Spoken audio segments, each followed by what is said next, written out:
a lot of doctors have really high adversity quotient because any case that comes in forward to them, it's in a manner there where they have to manage the emotions of the patients to a certain extent, and they have to be very careful the way they are breaking that news to the patient, if in case it's a chronic ailment that has really come out.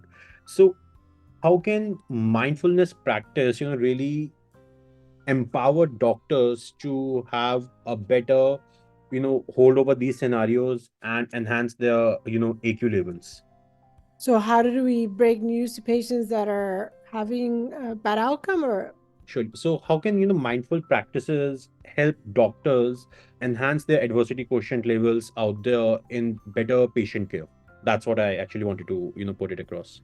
when you are, let's say, with a patient and you are not mindful, you are actually thinking about the last patient, you're thinking about what you're going to have for dinner, how you're going to be late to do this, how you still have 5 charts to do, how you have to call back for prior authorization and you're late. So when you are just thinking of everything else except that patient in front of you, what's going to happen is you're actually in a stress response. You are thinking here, worrying here, and that part of your brain that is there to help you compute information, process information, that prefrontal cortex is actually shut off. So if you look at functional MRI scans, you'll see that if you're in stress, which is what's happening when you're not mindful, all that front part of your brain is just shut off.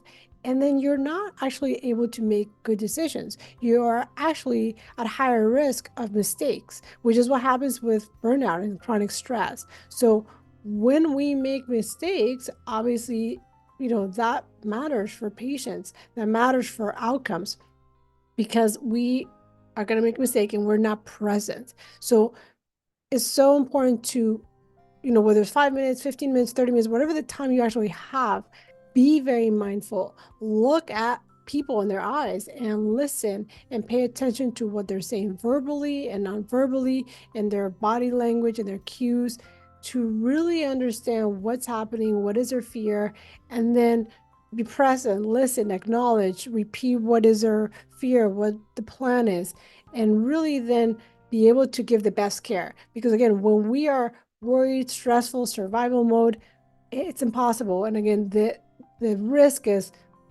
complications from mistakes, which nobody wants to admit happen, but they are actually very, very, very common, and cost a lot of money because of mistakes that happen daily.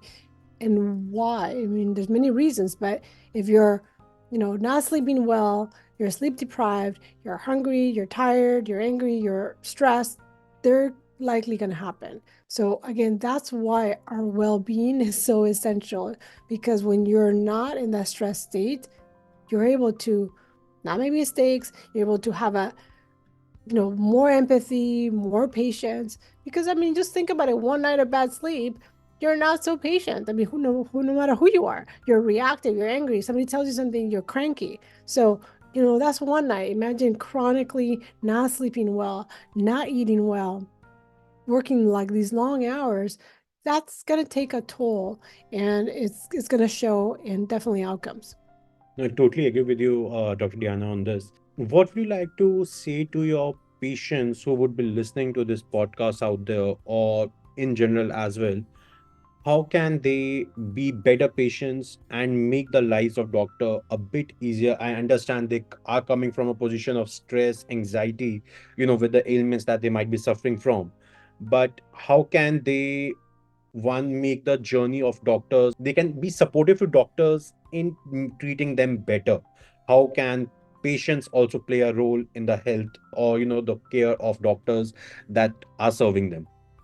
Well, I think it's important that we're all in this together. So I think a lot of the emphasis is sort of physicians try to save other physicians and help each other, but it really has to come from all around. And if you're not a physician, then you're going to be a patient. And so the patients should also help and be advocates and say that they want their physicians to be rested and they want better conditions. And it's not that hard to say or do. And there's many surveys that they also have to fill out, and they can put in surveys like, we want to make sure our physicians are taken care of. It's important that they get X, Y, and Z. I mean, they can really become advocates. And surveys are a great way to say that to the organizations so they can listen. Because many times they may not listen to a physician about our needs, but they will listen to patients, surprisingly, that like whatever they say, it will get done. So I think speaking up as a patient regarding the wellness of the physician may be something that is, really important and that may have a lot of value. And I've seen a lot of patients actually that have been impacted by, let's say, their physician who died by suicide, and then they became advocates because they lost a physician that they loved and trusted and made a big impact, and then they became advocates and they became either podcasters or started doing a lot of things to really advocate for physician wellness. And that can also happen as a lawyer, like lawyers that were doing different types of job maybe for physicians but now became advocates as well. So no matter what role you're in, there's definitely space and places to become an advocate, to become a louder voice for physicians and well-being and nurses who are understaffed and also in burnout. So, all these ways of using your voice are really, really important to just raise the awareness and start changing the culture of how anybody in medicine really is, working and, and the support that they need. Amazing. And what are some of the community initiatives that you would like the community of physicians out there to start with to, help each other? And if there's some existing initiatives as well, I would really like to learn about them. Well, there's many, organizations that are really trying to, yeah, change sort of this culture and in many ways. And there's some organizations, for example, in the United States called Medicine Forward, trying to, again, change the culture, the narrative, take medicine back.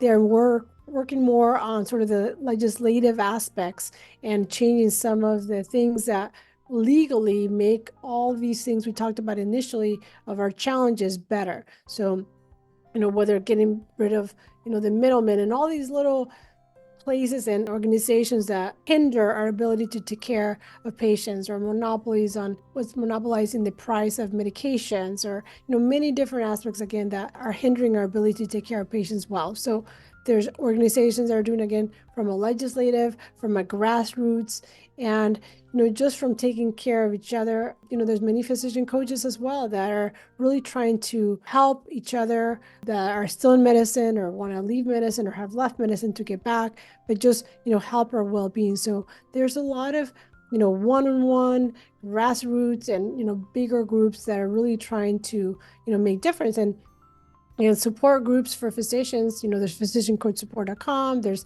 something called Physician Anonymous, which is actually from the UK. There's Physician Support Line, which is a phone line from the US. So there's many, again, physician-led initiatives for support.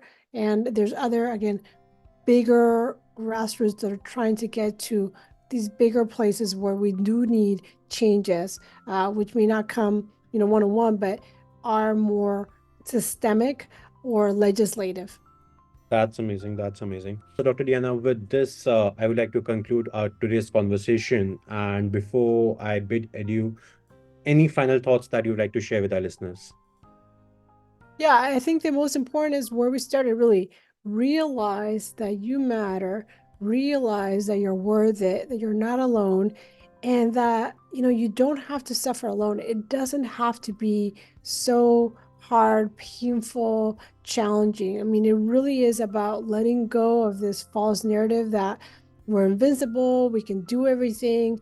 And it doesn't mean that you're not, like this perfection thing that you have to be perfect. We're not perfect beings. We are human, which means we are never going to be perfect. I mean, the only thing perfect is, if you believe in divinity or God or something greater, but humans are not perfect. So understanding that we're fallible, that we have emotions, that we need to take care of ourselves is really, really essential. And realizing and start getting connected to your own body, feeling the sensations or signals to make you aware of things that you have to pay attention to is crucial. And again, I see so many people just continuing to suffer, to be frustrated, depressed, and not reaching out for help, not getting to see a therapist or a coach or both, and just trying to wrangle it by themselves because they feel shame, They feel they don't want to let anybody know that something's going on.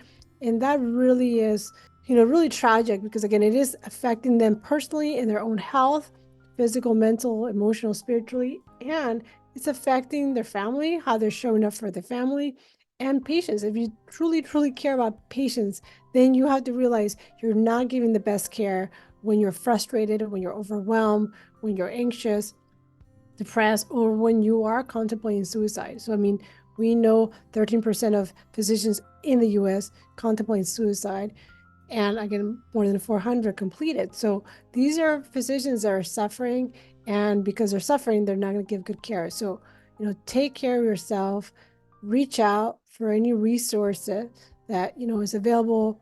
It's okay to ask for help, and you'll never regret asking for help. So that's something really important to realize. Just get help. It's really disturbing to learn the numbers that you're sharing out there. I was aware of the mental health problems of the general public out there, but I never thought the physicians also have such pressing issues. And my understanding of overall mental health has gone to a different level today while talking to you. And, Dr. Diana, we also run an initiative called We Are Listening. So that's where the whole name of our podcast has been, derived from. So, We Are Listening is basically an anonymous safe haven for people out there who want to vent out. That's one of the beliefs we have in Anya Wellness, that majority of mental health problems are because many people don't have an ear to listen. They don't get, that ear is not lent to them, or where they can just speak out without any prejudice or without any fear. That's what we're trying to enable through We Are Listening. And it's a free initiative. We don't charge for it. We allow you to vent out free of cost and without any prejudice. There's nobody judging you. There's nobody really know who you are. So area of having a prejudice or any form of fear for you, you can really vent out. And we've just recently restarted that from a probably around the third last or the fourth last episode. We thought, okay, we will get back on this again. So listeners, if you are feeling unheard, we are here for you. We are listening. Please feel free to vent out. The links would be shared in the description on all our episodes. And yes, if you have any questions or you would like to learn more about physician coach support or any other initiative that Dr. Diana is working on, please feel free to DM us or leave a comment. We would be more than happy to connect you with Dr. Diana. Well, So thank you so much. And I love that initiative. It's so important, again, having that connection, having somebody to speak to, especially as we said, on a loneliness pandemic, just having somebody to speak to, I think is so, so important. Anytime you speak and say whatever is bothering you, you always feel just lighter, calmer, better. So, when you keep it inside, that worry, that stress, that anxiety, I mean, it really does cause physical illness because it just gets stored in our bodies. And so we want to release it, we want to express it. So the fact that you're doing that is so, so crucial and so important. So thank you for all you do and for your podcast and all the information you give to your listeners. And it's been a pleasure to be here today. thanks a lot, Dr. Diana, for coming, and pleasure is all ours. So thanks for listeners. Feel free to DM and share any queries that you might have. Thank you.